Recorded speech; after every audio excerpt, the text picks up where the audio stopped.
నమస్తే, welcome to PJ digital news. Adilabad జిల్లాలో పంచాయతీ ఎలక్షన్ల జోరు కొనసాగుతోంది. అభ్యర్థులకు చాలా సందేహాలు ఉంటాయి. అదేవిధంగా వ్యయం అనేది చాలా ప్రధానంగా వ్యయ ఖర్చులు అనేటివి బేరీజు వేయడము, ఎంత వస్తుందనేది తెలియజేయడం అనేది అధికారులకు ఒక పెద్ద టాస్క్ అనే చెప్పొచ్చు. ఆదిలాబాద్ జిల్లా సాత్నాల మండలానికి అసిస్టెంట్ ఎక్స్పెండిచర్ అబ్జర్వర్గా నియమితులైన మేడం కవిత గారు ఉన్నారు. కొన్ని ప్రశ్నలు అడిగి ఆమె ద్వారా తెలుసుకునే ప్రయత్నం చేద్దాం. మేడం నమస్తే. మేడం నమస్తే అండి. సర్పంచ్ అభ్యర్థులకు వ్యయ ఖర్చుల్ని ఏ విధంగా మానిటర్ చేస్తారు, ఏంటి?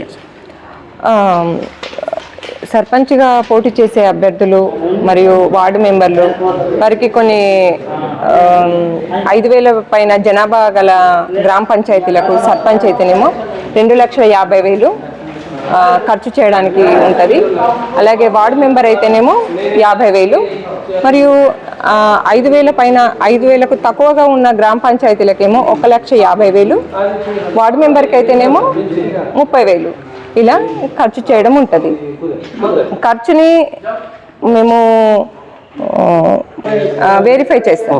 మా పై ఆఫీసర్ ఎక్స్పెండిచర్ అబ్జర్వర్స్ 8, 10, 12 తేదీల్లో వాళ్ళు వెరిఫై కోసం వస్తారు.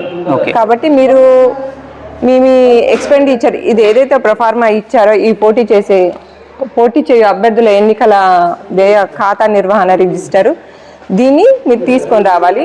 దీంట్లో ఎలా ఉందంటే ప్రొఫార్మా 1 దీంట్లో మీ కంప్లీట్ మీ డీటెయిల్స్ ఉన్నాయి. ఫస్ట్ ఏలో ఎన్నికల పేరు గ్రామ పంచాయతీ మరియు ఇయర్ 2025, పోటీ చేయు అభ్యర్థి పేరు రాయాలి. పోటీ చేయు అభ్యర్థి జాబితా సదరు వ్యక్తి క్రమ సంఖ్య. మీరు నామినేషన్ వేసినప్పుడు ఒక అంకెని ఇచ్చారు, దానిపైన రసీదు పైన ఆ అంకెని ఇక్కడ నమోదు చేయాలి. పోటీ చేయుతున్న పదవి వార్డు మెంబరా సర్పంచా ఇక్కడ రాయడం జరుగుతుంది. నామినేషన్ తేదీ ఎప్పుడున్నాయి నామినేషన్స్? 14వ తారీఖు. ఇది 31st, 1st, 2nd ఈ డేట్లలో నామినేషన్ అంటే ఏ డేట్ అంటే ఆ రోజు వేసుకోవాలి. ఫలితాల తేదీ 14/12/2025. మరి మీ బ్యాంకు ఖాతా వివరాలు అకౌంట్ నంబర్, బ్రాంచ్ నేమ్ వేయడం జరుగుతుంది. మరియు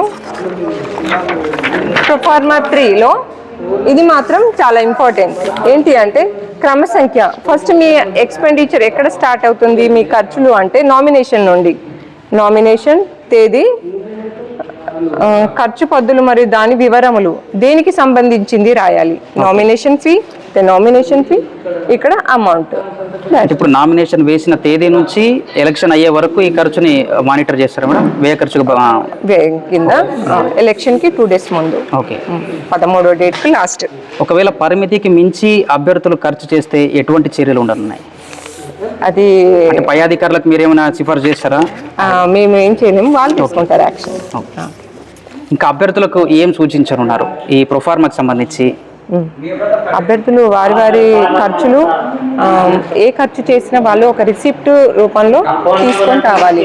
ఇక్కడ మండల ఆఫీస్లో సమర్పించాలి అని. ఇప్పుడు చిన్న ఖర్చులు అంటే వాటికి సంబంధించి రిసిప్ట్లు కానీ రసీదులు కానీ ఉండని ఎడల అంటే ఎట్లాంటివి తీసుకోవచ్చు? ఒక ప్లెయిన్ పేపర్ మీద రసీదు అని రాసి టీ అనుకోండి 5x5 25 ఇలా రాసేసి కింద సైన్ చేసి దాన్ని జతపరచచ్చు వాటికి. ఇప్పుడు ప్రింటింగ్ అంటేనేమో ప్రింటింగ్ ఆల్రెడీ వౌచర్స్ ఉంటాయి. సో ఇది ఎన్నికల వ్యయానికి సంబంధించి అభ్యర్థులకు ఎటువంటి సందేహాలున్నా ఈ వీడియో ద్వారా నివృత్తి అవుతున్నాయని చెప్పేసి అవుతాయి. ఈ వీడియో తప్పనిసరిగా చూడండి. అదేవిధంగా రసీదులు అవి ఎట్లా రాసుకోవాలి వైట్ పేపర్ మీదనా అని దానికి సంబంధించి కూడా మేడం గారు క్లారిటీ ఇవ్వడం జరిగింది. సో చూస్తూనే ఉండండి మన పీజే డిజిటల్ న్యూస్. నేను మీ ప్రదీప్ జిల్లేడు.